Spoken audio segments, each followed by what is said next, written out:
என்ன முழிக்கணும் பள்ளியத்து கிளம்பி போனங்க நினைப்பே இல்ல. ஒரே உறக்கம் பையன் உறக்கமா தான் உறங்கிட்டு கிடக்குதுவே. இனி எப்போ முழிச்சு எப்போ கிளம்பி எப்போ பள்ளியத்துக்கு போவேன்? மணி அடிச்சு கல்யாணம் முடிஞ்சாச்சு போங்கன்னு சொல்லும்போது இது பள்ளியத்துக்குள்ள போவேன்னு நினைக்கேன். இப்படி அக்கறையில வந்தா எப்படி படிப்பு மண்டையில ஏறும்? நானும் பார்த்துட்டு இருக்கேன், ஒரு நாள் அந்த நேரத்துக்கு பள்ளியத்துக்கு போறது கிடையாது. ஏய் சிம்பு பிங்கி பாரு எப்படி தூங்கிட்டு கிடக்குதுவே. நீ ஏசியை போட்டு கொடுத்ததுனால இப்படி தூங்கியாவ. சொத்தை ஏசியை குறைப்பனாலும் குறைக்க விடுறது கிடையாது. எங்க அம்மா வயசான காலத்துல இவளுக்கு குளிர்ல கிடந்து ஆடிக்கிட்டு கிடந்து தூங்கியா ரெண்டு மூடிட்டு கிடந்து தூங்குதுல்ல. ஒரு நாளாவது நான் எழுப்பாம எழுப்பி பள்ளியத்துக்கு போனாலும் கிடையாது. தினம் வந்து அடிச்சு அடிச்சு எழுப்பானே என் தொண்டை தண்ணிலாம் வத்தினாதான் எழுப்பி ஸ்கூலுக்கு போவேன். பிங்கி சிம்பு ரெண்டு கேரங்கு தான் பாரு. பிங்கி ஏ பிங்கி வர வர தூக்கம் வரத்தான் செய்யும். ஏசி 9 மணி வரைக்கும் போட்டு வச்சா தூக்கம் வரத்தான் செய்யும். நாங்களாம் அந்த நாளையில தூங்கும்போது பியானே கிடையாது. ராத்திரி ஏன்னா புளிங்கி தொலைக்கும். கையில ஒரு துணியை வச்சுக்கிட்டு விசிறிக்கிட்டே தூங்குவேன். உங்களுக்கு நல்ல பெட்ட போட்டு ஏசி போட்டு தந்துட்டியல்ல, அதான் இப்படி உறங்கிட்டு கிடக்குறிய. பிங்கி சிம்பு பள்ளியத்துக்கு வரக்கு நேரம் ஆயிட்டு எழுப்பி தொலைங்க. ஏன் கரெக்ட் வேலை கிடைச்சிருக்கோம்? இந்த பார் பிங்கி ஒழுங்கா நீ தான் படிச்சுட்டு இருந்தா இப்ப அவங்க சேர்ந்து நீனும் கெட்டு போயிட்ட. ரெண்டு பேரும் ஒரே குட்டையில ஊர்ன மட்ட மாதிரி ஆயிட்டியே. முதல்ல பத்திரிக்கை எடுத்து ஓடி எழுந்துருங்க. ஏலே எதுக்கு லீவு? என்ன லீவுன்னு கேட்க பையன லீவு. இன்னைக்கு உறங்கணுங்க ஒரு லீவா? மரியாதை இப்ப எழுப்பி பள்ளியத்துக்கு ஓடி போயிருங்க. இல்ல பிடிச்சுக்கொண்டு டீச்சர்ட்ட விட்டு ரெண்டு வேலு வேலுங்கன்னு சொல்லி விடுவேன். முதல்ல இந்த போர்வத்துக்கு தூர எறியணும், அப்பதான் ரெண்டு பேருக்கும் முழிப்பு வரும். பிங்கி சிம்பு கண்ணை மூடி மூடி தூங்கி தூங்கி நடிச்சா போதும் எழுமுங்க. இதுக்கு மேல முழிக்காம தூங்கிட்டு தண்ணி கொட்டு வந்து மூஞ்சிலே ஊத்தி விடுவேன். ஏலே ரெண்டு பேரும் பள்ளியாடம் படிக்கிறீங்களே, என்னைக்காவது எழுப்பாம எழும்பிருக்கீங்களே? என்னாலங்கிறது உங்ககிட்ட கத்திட்டு கிடக்க வேண்டியிருக்கு. இல்ல உங்க அப்பனா வந்து கத்திக்கிட்டு இருக்காரு. அம்மா ஒத்தையில கிடந்து அல்லாடிட்டு நம்மள படிக்க வச்சுட்டு கிடக்காளே. அவளை டென்ஷன் பண்ணாம பள்ளியாடத்துக்கு கிளம்பி போவங்கிற நினைப்பு உங்களுக்கு வருதாலே? இல்ல சிம்பு நீ பெரிய பையன் தானே, நீ எப்படி நடக்கிற அப்படிதான் அவள நடப்பா.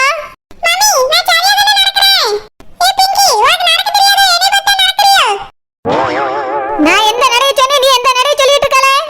ஒரு கூர்படாட ரெண்டு பேரும் படிக்கிறீங்களா? நாங்கெல்லாம் அந்த காலத்துல பள்ளியத்துக்கு போகும்போது எப்படி இருந்தா தெரியுமா? நான் விடியகாலம் 5 மணிக்கு முழிச்சிருவேன். என் தங்கச்சி நான் முழிச்ச உடனே முழிச்சிருவா.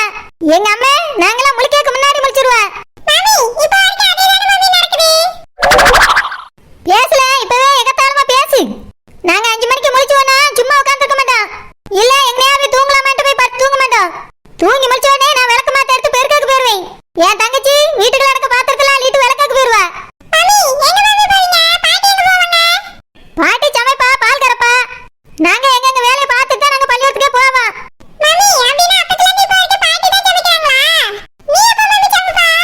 அப்படின்னா நான் சமைச்சு தந்தா மட்டும் நீ நேரத்துக்கு எழுப்பி பள்ளியத்துக்கு ஓடிடுவியோ? நான் என்ன சொல்ல வரேன்னு கேட்காம குறுக்க குறுக்க பேசு. நாங்க எங்களால முடிஞ்ச வேலை எங்க அம்மைக்கு செஞ்சு கொடுத்துட்டா பள்ளியத்துக்கு போவோம். பேட்டு வந்தா ஆட்டம் போட போக மாட்டோம். வீட்டுல ஏதாவது வேலை இருந்தா செய்யதான் செய்வான். ஹோம்வொர்க் உண்டு. வீட்டு வேலை செஞ்சுக்கிட்டா ஹோம்வொர்க் எல்லா முறுக்கையும் செய்வான். அதான் எனக்கு எல்லாம் தெரியும். வீட்டு பிறந்தானால எல்லாத்துலயும் கரெக்டா இருப்போம். ஒருத்தக்க யூனிஃபார்மை நாங்களே துவைப்போம். சாப்பிட்டு எடுத்துட்டு 8 மணிக்கு டான்னு தூங்கிடுவான். 5 மணிக்கு டான்னு எழும்பி நிற்பான்.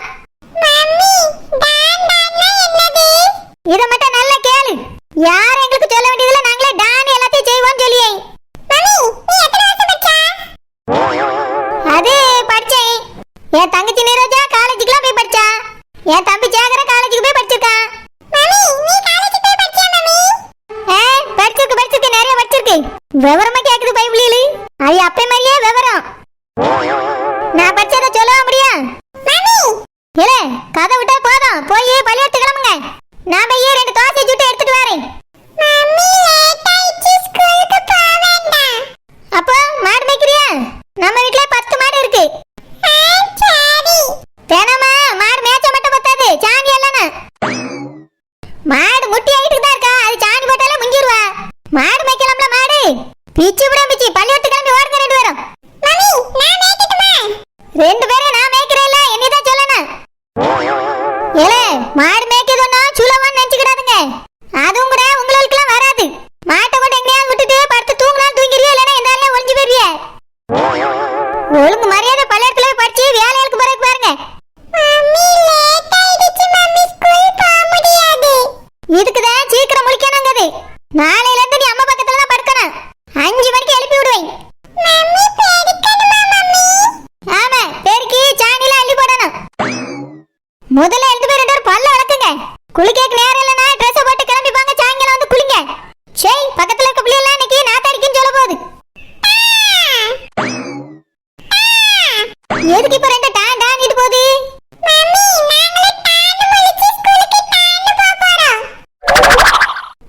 பிள்ளைகள் என்ன விவரமா இருக்கு. மீனுமா மீனே, பால மீனு, வஞ்சர மீனு, நெய் மீனு, நெத்திலி மீனு, பாறை மீனு, பால மீனு, குதிப்பு மீனு, பூச்சி மீனு, நவர மீனு. மீனுமா மீனே. ஏக்கா மீன்காரக்கா, நீங்க என் வீட்டு பக்கத்துல இருந்து வரும்போதுல இருந்து கூப்பிடுறேன், உங்களுக்கு கேட்கவே இல்லையோ? அப்படியே கூப்பிட்டியோ? எனக்கு கேட்கலமா, கேட்டனா நின்றப்பல. கொஞ்சம் சத்தமா கூப்பிடு. சரிக்கா. என்ன மீன்ல வச்சிருக்கிய? எல்லா மீனும் இருக்கு சீலா. கூடையே அரைக்கி வைக்க என்ன மீன் வேணுமோ பாத்து எடு. ஆனா ரொம்ப போட்டு கிண்டக்கூடாது. கிண்டுனா மீனெல்லாம் உளுந்து வேணும். சரிக்கா, மேலாட்டால பாத்து எடுக்கேன். ஏக்கா வாழை மீன் இருக்குன்னு சொன்னீல, அடியில இருக்கோ? வாழை மீன் அந்த சைடுல தான் இருக்கு பாரு. ஈரு நான் எடுத்து தாரேன். ஏக்கா மீன் ஐஸ் போட்டு தான் வச்சிருக்கீல, எத்தனை நாள் ஆச்சு இது வாங்கி? நாம கிட்டலாம் ஐஸ் போட்ட மீன் எல்லாம் வராது. பீடிச்சு சொத்த நேரத்துல கூடைக்கு வந்துட்டு காடக்கரைக்கு போய் நேரம் வாங்கிட்டு இங்க தான் வாரேன். அப்படியேக்கா நேரம் இங்க தான் வரீங்களோ? இல்ல மீன் சில்லுன்னு இருக்காத கேட்டேன், ஐஸ் போட்டிருக்கீங்களோ நீ? மீன் கூர்ந்து தான் கிடக்கும். அது சுட்டு கிடக்கிறதுக்கு என்னன்னா அடுப்புல வச்சு எடுத்துட்டு வரேன். நான் ஒன்னும் உங்களை அப்படி சொல்லல, குளிர்ந்து கிடக்கல மீன், அதான் அப்படி கேட்டேன். சரி, எல்லாமே கடல் மீன் தானே? எல்லாம் கடல் மீன் தானே. விண்வெளியில இருந்த மீன் பிடிச்சிட்டு வர போறேன். இல்ல மீன்காரக்கா, என் பிள்ளைகளு ஆத்து மீன் குளத்து மீன்லாம் திங்காது பார்த்துக்கிடுங்க. அதுக்கு தான் கேட்டேன். வாங்கும்போது கேட்டு வாங்கணும்ல, ரூபா கொடுத்து தானே வாங்கியும். நானும் ரூபா கொடுத்து தான் வாங்கிட்டு வரேன் சீலா. அதுவும் காடக்கரை வரைக்கும் நடந்தே போய் வாங்கிட்டு வரேன். காடக்கரையில ஆத்து மீன் குளத்து மீன்லாம் வரமாட்டோம். எல்லாம் புத்தம் புதுசான கடல் மீன் தான். இல்லக்கா, அன்னைக்கு ஒரு நாள் மீன் வாங்கினேல, அதுல குளத்து மீன் கலந்த மாதிரி இருந்துச்சு. என்னது? நான் வித்த மீன்ல குளத்து மீன் கலந்து இருந்ததா? இப்படி எல்லாம் பேசி வியாபாரத்தை கெடுக்காத சீலா. நான் ஒரு நாள் அதுல வாங்கிட்டு வந்து வித்தது கிடையாது. இல்லக்கா, கலந்து இருந்திருக்கோன்னு நினைக்கேன். ஏன்னா குழம்புல போட்டவர் தான் நானே கவனிச்சேன். அதான் கேட்டேன், கேட்டுட்டு வாங்கணும்ல. ஏன் ரூபாய் தந்து வாங்கியே, நான் கேட்டு தானே வாங்கணும். என்னவோ இவ மட்டும் தான் ரூபா கொடுத்து வாங்கிய மாதிரி, மத்தவிய என்ன வாட்டங்கனியா கொடுத்து வாங்கியாவே.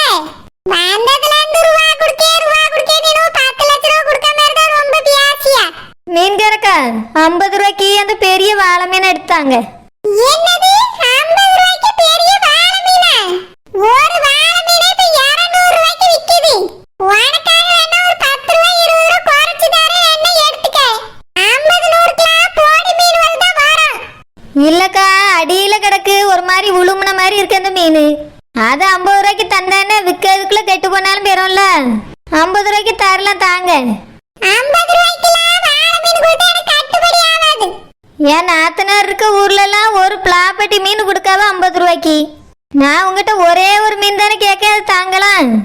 அப்போ நாத்தனார் ஊருக்கே தரமா போக வேண்டியதானே மீன் வாங்க. வேற வேலைக்கு இங்க வந்தா? மீன்காரக்கா, மீன் வாங்கறதுக்காக அவ்வளவு தூரம் பசி பிடிச்சு போயிட்டு வர முடியுமா? நம்ம ஊருக்கு வர ஆட்கள்கிட்ட தான் நம்ம கேட்டு வாங்க முடியும். தெரியுதுல, உங்க வீட்டு வாசலுக்கே வந்து நான் மீன் விக்கேன். கூடையோ குறையோ நல்ல மீனை தான் கொண்டு வர, வாங்கி திங்க வேண்டியதானே. நீங்களும் வாங்கினாதானே எனக்கு நல்ல வியாபாரம் நடக்கும். அது எப்படி நீங்க சொல்லிய விலைக்கு கொடுத்து வாங்க முடியும்? ரொம்ப அதிகமா விலை சொல்றீங்களே. இங்க பார்த்தில, நான் ஒண்ணு அநியாய விலைலாம் வச்சு விக்கல. ஒரு வாழை மீனை நீ மார்க்கெட்ல போய் கேட்டு பாரு எவ்வளவு சொல்லியாவன்னு. அப்பதான் நான் கொண்டு வர மீனோட அருமைலாம் உனக்கு தெரியும். மீன்காரக்கா, என்னக்கா மீன் மீன் அப்பவே உங்க சத்தம் கேட்டு இங்கேயே ரொம்ப நேரம் நின்றுட்டீங்களோ? ஆமா ராசாப்பி, சில பேர் வந்து நேரம் ஆவதான் செய்யுது. மார்க்கெட்ல போய் வாங்கி பார்த்தாதான் தெரியும். மீன்ல கைய கூட வைக்க முடியாது. ரொம்ப நேரம் வர வர கொலகலன்னு பேசவும் முடியாது. நாம தெருவுல கொண்டு வரோம்ல, அதனால சீப்பா நினைச்சிட்டு சீப் ரேட்டுக்கு தான் கேட்காவே. ஐயோ, நான் ஒரு நாள் அப்படி கேட்க மாட்டேக்கா. எனக்கு ஒரு 100 ரூபாய்க்கு மீன் தாங்க போதும்.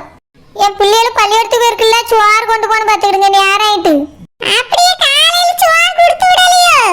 இல்லக்கா, இன்னைக்கு சமைக்க நேரம் இல்ல பாத்துக்கிடுங்க. என்ன செய்யணும், ஒருத்தியே கிடந்து எல்லா வேலையும் பார்த்து அந்த பிள்ளைகளையும் கிளப்பி விட வேண்டியிருக்கு. அதனால இன்னைக்கு கறி வைக்க முடியல, மீன் வாங்கி குழம்பு வச்சு கொண்டு வரேன்னு சொல்லியிருந்தேன். அதான்க்கா, குழம்பு வைக்க மாதிரி கொஞ்சம் ஒரு 100 ரூபாய்க்கு நல்ல மீனா தாங்க. பிள்ளைகளுக்கு பொரிச்சு கொடுத்தா தானே பிடிக்கும். பொரிப்பேன், பொரிச்சு வீட்டுல வைப்பேன். பள்ளிக்கூடத்துக்குலாம்